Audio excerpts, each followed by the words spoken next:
Welcome, my name's Steve Mack. I'm here in Singapore. It's the end of May 2017. I've spent 5 days here in Singapore. I've loved every moment of it. Some top tips for you. I'm here at the Japanese and Chinese gardens out at Jurong East. I got here by train, the MRT system. Very cheap. You can buy a ticket at each station. It will cost you about $2 even for a half an hour journey one way. Really easy. Just make sure that if you don't like rush hour, don't take the train until 9 AM and try and avoid it after 5 until at least 7 PM. Singaporeans do tend to go to the malls a little later than what other countries do. So most of the shops don't open until about 10 AM in the morning and they stay open until about 10 PM.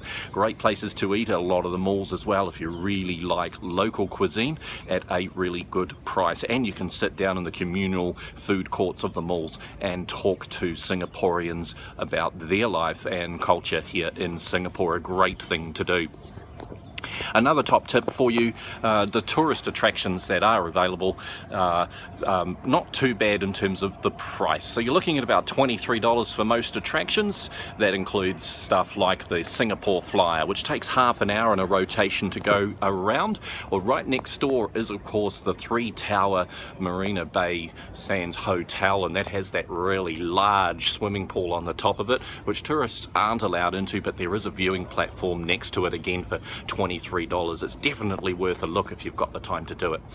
Taxis, cheap. There is a surcharge after 6 PM. You can get an average taxi ride for about half an hour, which will cost you in the normal peak time, so between 9 AM and 4 PM every day, around about just $20 odd. So that's not a bad thing to do if you want to get somewhere reasonably quick and not wait for a train.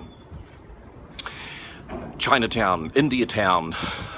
Lots and lots of temples to see, Bugis Street markets, Chinatown market, just do it all. It is a wonderful place. It's nice and easy to get around. It is extremely safe here in Singapore. Most people, Singaporeans and the other cultures that mix within the diverse range here in Singapore, do speak English, and so the signs are in English as much as they are in Chinese and other languages. The weather's been beautiful. Take an umbrella in the evening. You may need it just when some of the wet storms come in. Singapore Zoo, Jurong Bird Park, definitely worth a look. Forest of the Bays, clouds. You can walk around Singapore without any problem at all. Do take a bottle of water. They're my tips. It's nice and easy. Singapore, my top one destination.